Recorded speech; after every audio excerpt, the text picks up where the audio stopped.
அரசியல் களத்திற்கு அன்புடன் வரவேற்கிறோம்.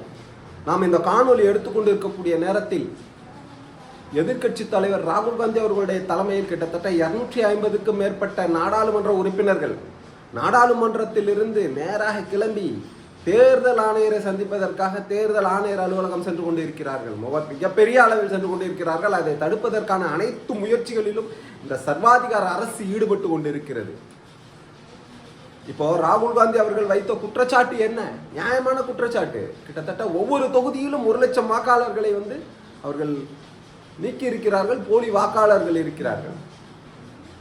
பீகார்ல 60 லட்சம் ஓட்டர்ஸ் நீக்கப்பட்டிருக்கிறார்கள்.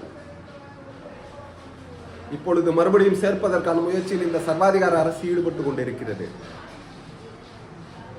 அதாவது ஓட்டர்ஸ் பார்த்தீங்க அப்படின்னா வாக்களிக்கக்கூடியது மட்டும்தான் அவர்களுடைய உரிமை. உலக நாடுகளில் 90% வாக்கு பதிந்து கொண்டிருக்கிறார்கள். ஆனால் இந்தியாவில் 60% தொட்டுவிட்டோம் என்று சொன்னால் அசாத்திய சாதனை என்று கூறிக்கொண்டிருக்கிறோம். அப்போ இங்க என்ன நடந்துட்டு இருக்கு? வாக்காளர்களுடைய வாக்கை திருடி கொண்டிருக்கிறது இந்த பாஜக அரசு. ஆனா யாருக்கு ஓட்டு போட்டாலும் பாஜக ஜெயிச்சிருன்ற ஒரு பிம்பத்தை உருவாக்கி வைத்திருக்கிறார்கள் மக்கள் மத்தியில். இந்தியா டுடேல சொல்றாங்க, ஒரே வீட்டில் 80 பேர் இருந்திருக்காங்க ஓட்டர்ஸ். அந்த வீடு மாளிகை அல்ல, 10க்கு 10 இருக்கக்கூடிய ஒரு சாதாரண அறை.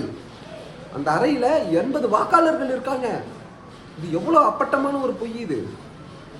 இதற்கு தீர்வு என்ன? நீங்க பாத்தீங்கன்னா ஆட்சியை கலைக்க வேண்டும் என்பதுதான் இதற்கான தீர்வு. நரேந்திர தாமோதாஸ் மோடி அவர்கள், நாங்கள் திருட்டுத்தனம் செய்து ஆட்சி கட்டிலில் அமர்ந்து விட்டால் மக்களே எங்களை மன்னித்து விடுங்கள் என்று மன்னிப்பு கேட்க வேண்டிய தருணம் இது.